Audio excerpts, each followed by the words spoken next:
Tatapusin ko na yung assignment ko para hindi ako papagalitan ni teacher sa school.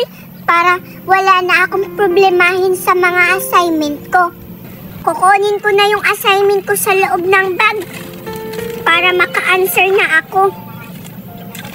Ito na yung assignment. Susulatan ko na to para meron na akong ipapasa kay ma'am para perfect yung score ko. 100 over 100. Hoy, ampon!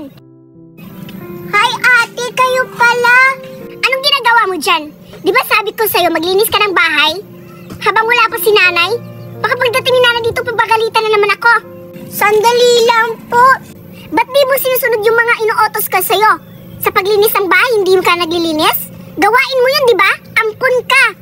Tinatapos ko pa po yung assignment ko kasi kailangan po ito ipasa bukas sabi ni teacher. Anong assignment? Mas importante pa ba yung assignment kaysa inuutos ko sa'yo?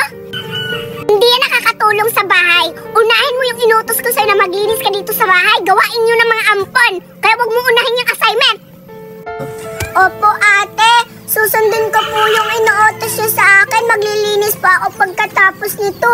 Kailangan ko lang po talaga tapusin yung pinapagawa ni teacher na assignment ko para maging perfect po yung score ko para maipapakita ako kay nanay bukas. Aba, ayos ka. Hindi ka magiging perfect dyan sa ginagawa mong assignment kasi hindi ka naman matalino di ba? Bobo ka. Hindi magiging proud si nanay sa'yo.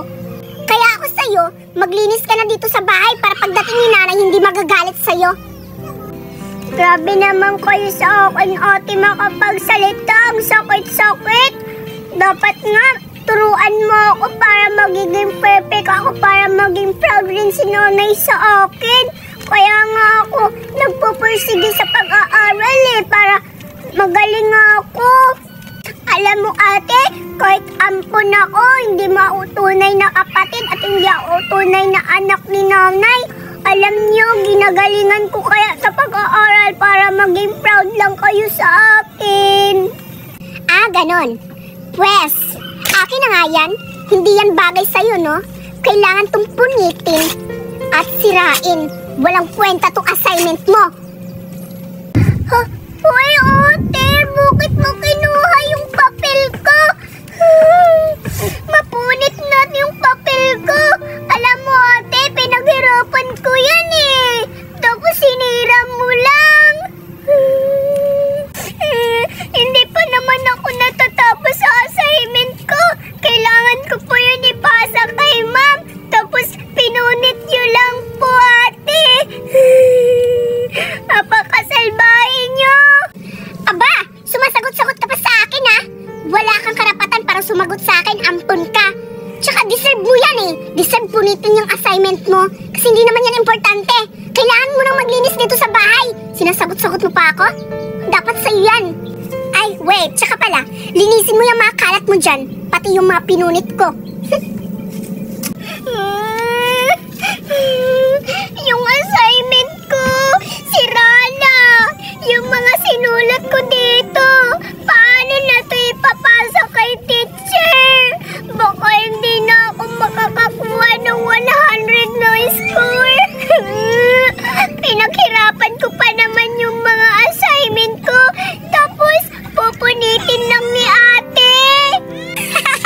Hay, deserve lang yun. Tama lang na ginawa ko kay Betty yun. Kasi, deserve naman niya talaga yun Ampun lang siya. Tsaka, hindi siya naglilinis dito sa bahay. Hindi niya ako sinusunod. Tsaka, inaano niya pa ako. Sinasagot-sagot pa. Kaya, ayun, deserve niya mapunit yung mga answer niya.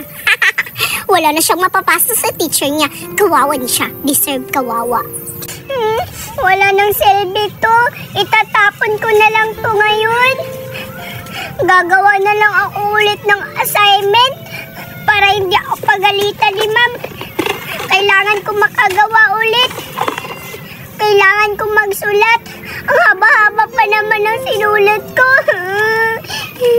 Gusto ko isumbong kay nanay, pero mukhang hindi naman ako kakampihan ni nanay. Alam kong magkasabat sila ni ate, hindi nila ako kakampihan. Hindi nila ako kakampihan kasi ampun nga lang ako. palibhasa, hindi nila ako tunay na anak. Parang baliwala lang ako sa kanila. Tama na yung iyak. Hindi na ako magpapaapi.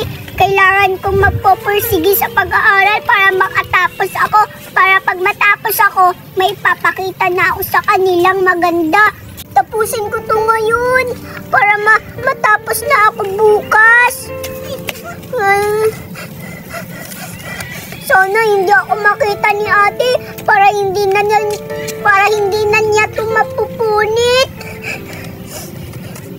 Hay, sa wakas, nakakapagod pala maglaro kasama yung friends, no?